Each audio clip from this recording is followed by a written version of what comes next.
Hello friends. तो आज हम जो टॉपिक डिस्कस करने जा रहे हैं उसका नाम है एंगुलर एसएचएम। तो देखिए, हमने अभी बात किया था पिछले लेक्चर्स में कि जब हमारे पास लीनियर एसएचएम होता है, सिंपल हार्मोनिक मोशन होता है, तो उसके अंदर जो फोर्स लगता है वो directly proportional to the negative of the displacement होता है। अब जब एंगुलर मोशन हो रहा है तो इसके अंदर हमारे पास टॉर्क एक्ट करेगा।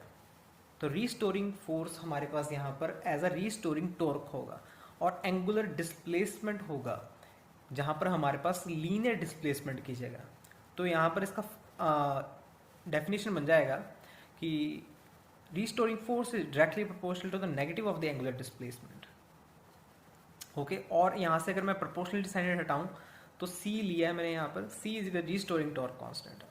टॉर्क हम जानते हैं इसका रिलेशन आपके पास एंगुलर एक्सेलरेशन से, जिससे भी पार्टिकल मूव कर रहा होगा, एंगुलर एसएचएम कर रहा होगा, तो उसका कोई एंगुलर एक्सेलरेशन होगा और उस पार्टिकल का कोई इनर्शिया भी होगा। तो टॉर्क का आपके पास इनर्शिया और एंगुलर एक्सेलरेशन में एक रिलेशन है, torque is equal to I alpha. I alpha is equal to minus C theta, और मैंने यहाँ पर डिनोट कर दिया आपको, अल्फा यहाँ पर एंगुलर एक्सेलरेशन है, आई यहाँ पर मूवमेंट ऑफ इनर्शिया है। और हम जानते हैं कि जो अल्फा है वो हमारे पास डबल डिफरेंशियल होता है डिस्प्लेसमेंट का विद रिस्पेक्ट टू टी। तो d square theta over D T square plus c by I theta, ये आप सॉल्व कर सकते हैं। ये देखिए इस फॉर्म में बन जाएगा। मैंने इसको इस फॉर्म में इसलिए बनाया है क्योंकि मैं इसको एस एच एम की इक्वेशन की फॉर्म में देखना चाहता हूँ। तो सी बाय आई, तो देखिए पिछली बार हमारे पास क्या बना था, D square X over D T square plus omega square X is equal to zero. तो उसी का मैं रूप लेते हुए इधर देखिए ऐसे बन सकता है ये एंगुलर डिस्प्लेसमेंट की फॉर्म में D square theta over D T square plus omega square theta is equal to zero, जहाँ की ओमेगा स्क्र मेरे पास क्या है, सी बाय आई। तो अगर मेरे पास ओमेगा की वैल्यू आ गई है जो कि under root C by I है, तो यहाँ से मैं टाइम पीरियड निकाल सकता हूँ जो कि टी मेरे पास 2 पाई बाय ओमेगा है। तो यहाँ पर हमारे पास टाइम पीरियड आ सकता है आसानी से। अब बात करते हैं कि इसकी हमारे पास सोल्यूशन क्या होगा। जैसे कि वहाँ हमारे पास सोल्यूशन था X is equals to A sine omega T plus five. तो यहाँ पर उसी का मैं यूज़ करते हुए theta is equals to theta naught sine omega T plus five, और यहाँ पर थीटा नॉट क्या होगा, एंगुलर एम्पलीट्यूड होगा। ठीक है, तो यहाँ पर हम मेरे पास दो चीज़ें और निकल कर आती हैं। जब भी हमारे पास कोई पेंडुलम एंगुलर एसएचएम कर रहा है तो मीन पोजीशन से स्टार्ट करता है। तो मान लीजिए यहाँ पर एक्सट्रीम पोजीशन पे उसने 30 डिग्री एंगल बना लिया है। तो ये 30 डिग्री एंगल क्या दिखाता है, एंगुलर डिस्प्लेसमेंट। और अपनी एक्सट्रीम पोजीशन पर वो फेज कितना बनाएगा, पाई बाय 2। अगर आपको पता नहीं लग रहा है कि ये पाई बाय 2 कैसे है, तो ये फेजर डायग्राम को एक बार फिर से देखिए कि जब फेजर डायग्राम हमारे पास मीन पोजीशन स्टार्ट करता था तो हमारे पास जब वो एक्सट्रीम पोजीशन पर पहुंच जाता है तो कितना एंगल बनाता है, पाई बाय 2 ऑब्वियसली। तो यहाँ पर मीन पोजीशन स्टार्ट करते एक्सट्रीम पोजीशन पर पहुंचा है तो फेज पाई बाय 2 बन गया है। उसके बाद आगे चलते हैं, एंगुलर वेलोसिटी भी हम ऐसे ही निकाल सकते हैं इसका डिफरेंशियल करके, D theta by D T omega theta naught square minus theta square, जो कि हमारे पास वेलोसिटी आपको याद होगा हमने जो निकाली थी एंगुलर सिंपल हार्मोनिक मोशन में, वो कितनी थी, v is equals to omega A square minus X square. Okay, आगे चलते हैं सिंपल पेंडुलम की तरफ। देखिए मैंने यहाँ पर सिंपल पेंडुलम कंसीडर किया है कि मान लीजिए कि आपके पास मैंने इसे एक थीटा एंगल पर डिस्प्लेस कर दिया है। अगर थीटा एंगल पर डिस्प्लेस कर दिया है, ये आपके पास जो स्ट्रिंग है उसमें एक टेंशन प्रोड्यूस होगा जो कि इसको बैलेंस करेगा। देखिए इसका एम जी कंपोनेंट नीचे लग रहा है, तो मैं इसको अगर रिजॉल्व करूँगा यहाँ से थीटा का रेफरेंस लेते हुए, तो M G cos theta and और ये क्या हो जाएगा, एम जी साइन थीटा। तो यहाँ पर मुझे देखने को मिल रहा है जो एक सिंपल पेंडुलम है उसके अंदर जो रीस्टोरिंग फोर्स का काम कर रहा है वो एम जी साइन थीटा है। तो मतलब कि वो ग्रेविटेशन का कंपोनेंट है टेंजेंशियल। तो tangential component of gravitation force is the restoring force. तो रीस्टोरिंग फोर्स यहाँ पर एम जी साइन थीटा है जो कि इसको वापस से इसकी मीन पोजीशन पर लेके आ रहा है। हम जानते हैं कि टॉर्क यहाँ पर कितना लगता है, आई अल्फा। और टॉर्क का हमारे पास एंगुलर एक्सेलरेशन और मूवमेंट ऑफ इनर्शिया के साथ जो रिलेशन है वो लिखा है मैंने। तो टॉर्क हमारे पास बाय डेफिनेशन क्या होता है, फोर्स इनटू आपके पास रोटेशन एक्सिस से जो लेंथ है तो वो एल है। तो हमारे पास क्या लिख दिया मैंने इधर, minus L M G sine theta, क्योंकि ये इसको नेगेटिव रीस्टोर कर रहा है। देखिए क्योंकि ये रीस्टोरिंग फोर्स है तो नेगेटिव साइन आएगा। और आई हमारे पास क्या है इधर, मोमेंट ऑफ इनर्शिया जो कि एम एल स्क्वेयर, क्योंकि एल हमारे पास जो मेजर होता है वो बॉब के सेंटर ऑफ मास से मेजर होता है। Moment of inertia is measure from the centre of this Bob.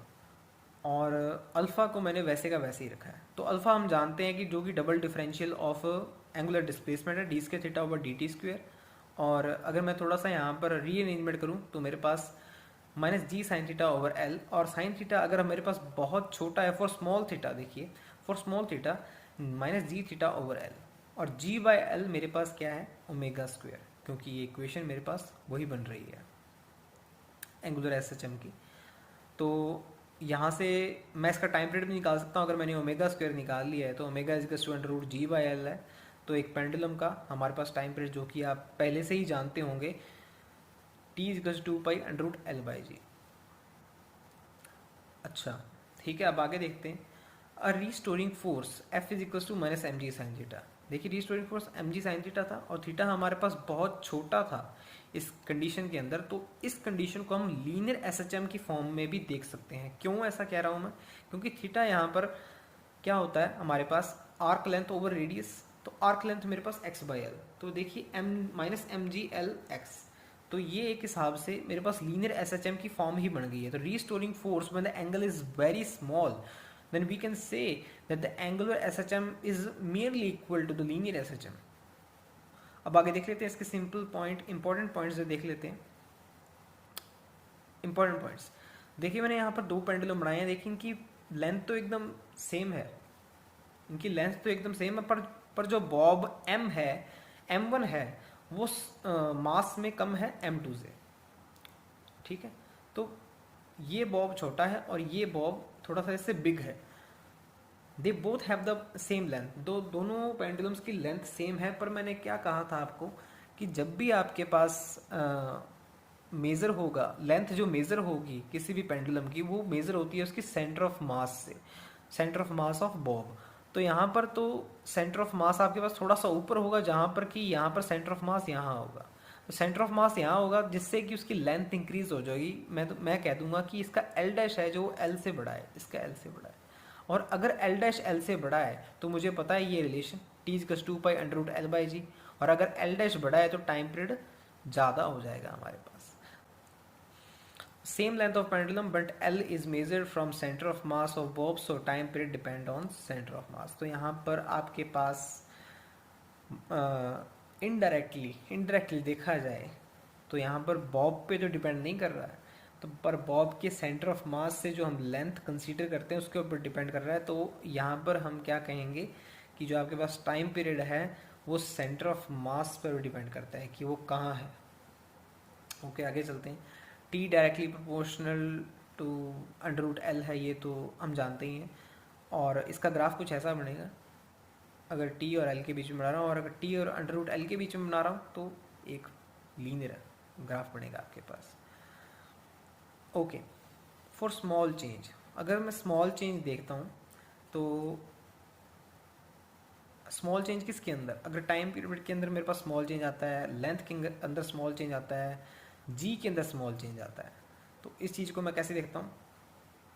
देखिए यहाँ पर जो चेंज आया del T by T is equals to half del L by L minus half del G by. देखिए यहाँ पर आपको कुछ एक्सपेरिमेंट्स दिख रहा होगा कि पहला जो बॉब है वो एक होलोस्फेरिकल बॉब था, तो उसके अंदर मैंने यहाँ पर वाटर भरा हुआ है।